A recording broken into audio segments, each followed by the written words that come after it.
guys, and welcome back to Jackie's Garden Spot. I'm so glad that you've joined me again today. So on this episode, we'll look at a way to achieve your own garden spot using a grow box. Come along, let's get started.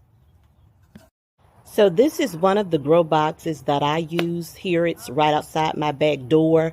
And with this particular grow box, I have everything in it that I would eat maybe a salad with. With the grow box, it's very contained gardening. It's a very contained gardening method, so to speak. I have lettuce growing, green onion, some spinach, and I have some radishes coming up. And I like to succession plant in my particular grow box here.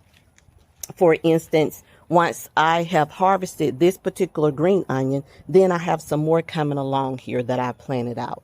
So again, this is a way to eat all year round using a grow box. And one advantage of using a grow box is that you don't have to do a lot of sitting. You don't do a lot of bending. You can just stand and plant and water in your grow box. The only thing that we would really need to pay attention to with using a grow box is that you would need to make sure that you have very good soil when you're starting out your grow box, because it needs all of the nutrients that you plan to put in there, and you would need to keep replenishing your nutrients as well in order to have a good harvest of vegetation to grow. So that's one thing that you would need to look at. It's a concern that many gardeners fail to pay attention to. And another thing would be pest control. You will need to pay attention to the pest control. As you can see here, that's like a lot of little brown residue there. And that's because I had some ant pressure at the beginning of the fall within my grow box. So I put around here some cinnamon around the perimeters to keep out the ants. Okay, so that's one type of grow box. And this particular grow box is one that was made by my husband. It's a rustic type of vibe to it, and I love it because you can put anything in it to grow. So let's move along to the next grow box that I'll show you. So guys, we're moving along to the greenhouse now. So on the side of the greenhouse is my second little grow box. And within that grow box, I have some strawberries that are coming back here. I don't know how long that'll last because the cold weather is coming in. And as you can see, I've started to try to kind of nestle it in with some old comfrey leaves there to give it some nutrients across the winter. And I will have to come back in and put some leaves there to kind of insulate it in from the winter time. And of course, I hadn't planned to show you this, but look at the lettuce, look at the carrots, look at the, gosh, what is this called again? Swiss chard. I'm going brain dead today, but excuse me, guys, brain fog here.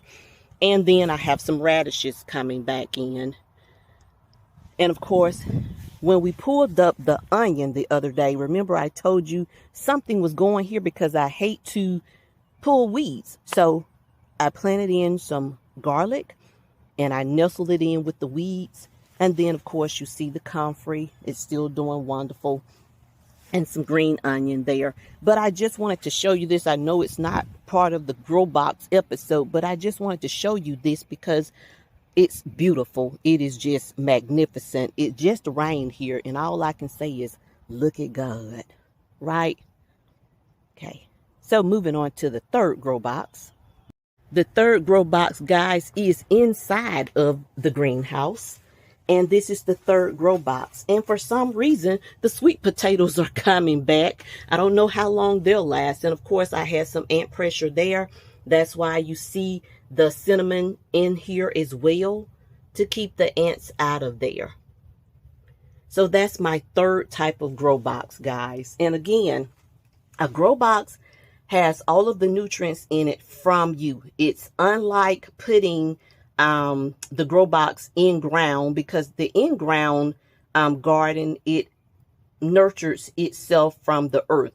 So a grow box means that we would have to put everything in it that it needs to sustain itself and to grow. Just remember that.